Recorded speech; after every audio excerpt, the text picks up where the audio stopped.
시편 126편. 여호와께서 시온의 포로를 돌려보내실 때 우리는 꿈꾸는 것 같았도다.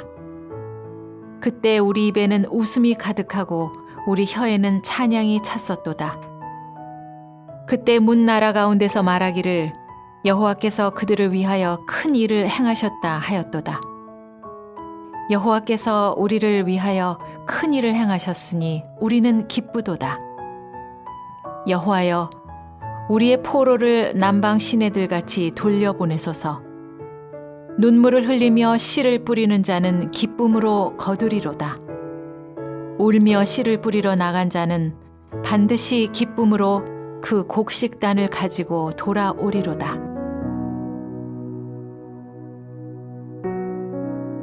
주 안에 사랑하는 성도님들, 오늘 함께 시편 126편의 말씀을 나누도록 하겠습니다. 오늘 이 시를 읽어보면 그 배경이 유다 백성들이 바벨론의 포로로 끌려갔다가 하나님께서 그들에게 해방의 날을 허락해 주심으로 그들이 돌아오면서 그들의 마음 가운데 느꼈던 그 감격들, 또 하나님 앞에 그 상황에 또 간구하게 되는 그러한 내용들을 이 시에 노래하고 있습니다. 흔히 오늘날에도 성도님들 중에 그렇게 말씀하시는 분들이 계세요. 죄 짓고 회개하면 된다, 이렇게 말씀하시는 분들이 있는데, 물론 회개를 우리가 해야 된다는 그 부분에 우리가 강조를 한다 그러면 어떤 의미인지는 알겠지만, 사실은 우리가 죄를 지으면 하나님 앞에 우리가 회개 기도를 통해서 용서를 받을 수 있지만, 우리가 기억해야 되는 것은 벌이 있다는 것이에요. 우리가 물을 엎질러 누구의 옷을 젖게 만들었다거나 우리의 실수로 누구에게 피해를 주었는데 하나님 앞에 용서해 주십시오 라고 해서 우리의 실수에 대해서 우리가 용서를 받을 수 있겠지만, 우리가 이미 엎질러 놓은 물에 대해서 우리가 저질러 놓은 그러한 죄된 행위로 인해서 우리가 받게 되는 벌이 있다는 겁니다. 오늘 이 유다 백성들도 끊임없이 하나님께서 선지자들을 보내셔서 너희가 그 죄에서 돌이켜야 한다, 돌이켜라, 그렇게 계속된 선지자들의 경고에도 불구하고 그들은 끝내 온전히 돌이키지 못하고 심판을 당하게 돼서 바벨론에 끌려가게 된 것이거든요. 그들이 그 시간들을 쭉 지내면서 마음 가운데 이제 하나님께서 우리를 버리셨구나, 하나님께서는 더 이상 우리를 돌보시지 않는구나. 사실 그들이 포로로 끌려가 있는 그 자체보다 더 마음 아픈 것은 하나님의 임재, 하나님의 인도하심이 그들의 삶 가운데 보이지 않는다는 것이었어요. 성도님들 한번 생각해 보시겠어요? 우리의 삶 가운데 하나님께서 돌보시지 않는다, 더 이상 하나님께서 나를 돕지 않으신다? 얼마나 끔찍하고 무서운 일입니까? 얼마나 진정으로 절망하고 슬퍼할 만한 일입니까? 그런데 유다에 있었던 그 바벨론에 있었던 유다 백성들의 마음이 그런 상황이었다는 거예요. 그런데 그게 끝이 아니었습니다. 하나님께서 예레미야를 통해 말씀하신 대로 그들이 포로의 기간, 그 징벌의 시간들, 심판의 시간, 벌 받는 시간의 그 끝이 오게 되고, 하나님께서 허락하신 그 회복의 때, 고국으로 돌아오는 때를 하나님께서 허락해 주신 것이죠.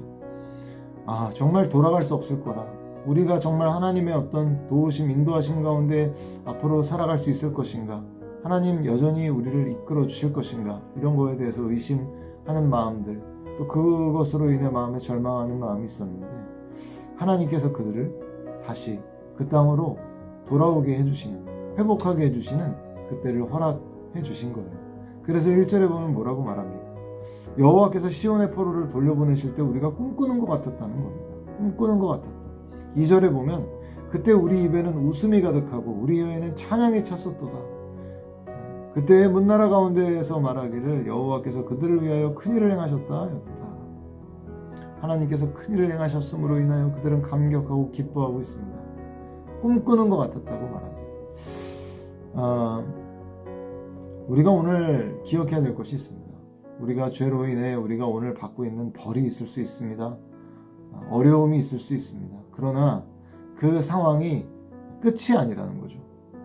하나님께서 우리에게 원하시는 끝은 벌로 그냥 끝나는 것이 아니라 하나님께서 그 심판의 때, 벌의 때를 끝내시고 결국 그들을 회복하게 하시는, 돌아오게 하시는, 온전하게 하시는 때를 하나님께서 바라보고 계시다는 거예요.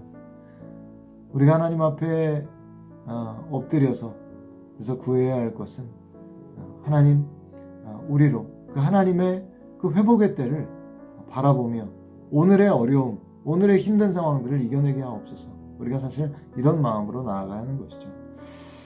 이어 시인은 남방 시내들 같이 우리 포로들을 돌려보내달라 이렇게 고백하고 있습니다.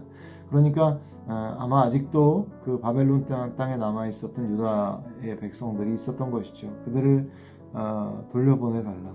그들을 남방 시내 같이 돌려보내달라. 그러면서 뭐라고 말을 하는가 하니까 5절에 보면 눈물을 흘리며 씨를 뿌리는 자는 기쁨으로 거두리로다 이렇게 표현하고 있어요. 우리가 이 유명한 구절이잖아요. 성도님들 이들이 마음 가운데 그 바벨론에서 절망하고 있는 가운데에도 사실 그런 기도가 있었던 거죠. 눈물을 흘리면서 하나님 우리를 회복시켜 주십시오. 하나님 우리를 회복시켜 주십시오. 그리고 이들이 먼저 그 돌아온 사람들이 있었지만 그들이 또한 이 시의 고백을 하면서 하나님 아직 남아있는 그들에게도 하나님 회복의 때를 허락해 주십시오. 눈물을 흘리면서 그렇게 기도하는 기도가 있는 것이죠. 이러한 기도가 사실 이들에게 있었기 때문에 오늘 시편을 기록하고 있는 이 시편 기자가 돌아올 수 있는 그러한 열매로 사실은 맺혀질 수 있었던 것이죠.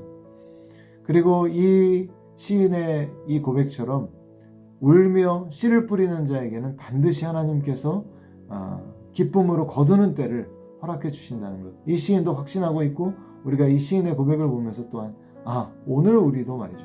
오늘 우리도 말입니다. 우리가 국가를 위해서, 교회를 위해서, 가정을 위해서 우리가 기도할 때, 눈물을 흘려 기도할 때 그러한 기도가 땅에 떨어지지 아니하고 하나님께서 반드시 어떤 때를 허락하십니까? 기쁨으로 거두는 때를 허락하신다는 거예요. 우리가 기도하면서 낭망하지 말아야 될 이유가 무엇입니까? 어떤 농사꾼이 씨를 뿌리자마자 다음날 나가서 뭔가 나지 않았다고 낭망하겠어요? 우리가 기도하면서 그러면 안 됩니다. 기도하는 것이 농사와 같아서 우리가 씨를 뿌렸으면, 눈물을 흘리며 씨를 뿌렸으면 인내하며 기다려야 합니다. 기다리면 반드시 하나님께서 어떤 날을 허락해 주십니까? 기쁨으로 단을 거두는 그날을 허락해 주시는 것이죠. 주 안에 사랑하는 성도님들, 오늘 어떤 기도 제목 가지고 계십니까? 어떤 기도 제목 때문에 눈물을 흘리고 계십니까? 기억하십시오. 기쁨으로 단을 거두는 날이 오게 될 것입니다.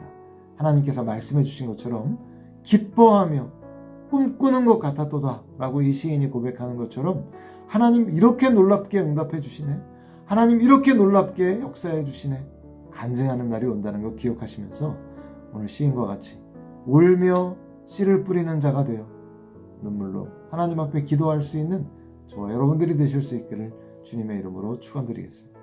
함께 기도하겠습니다. 하나님 아버지 감사를 드립니다. 우리가 벌을 받는 때가 있습니다. 그러나 반드시 하나님께서 회복의 날을 허락해 주신다는 것 기억하면서 소망을 갖게 하옵소서. 또 한 가지는 우리가 기도할 때 울며 씨를 뿌리는 그 기도에 반드시 기쁨으로 단을 거두는 날이 온다는 것들을 기억하면서 우리가 오늘도 묵묵히 눈물을 흘리며 씨를 뿌리는 자들이 될 수 있도록 인도하여 주옵소서. 감사드리며 살아계신 예수님의 이름으로 기도드렸사옵나이다.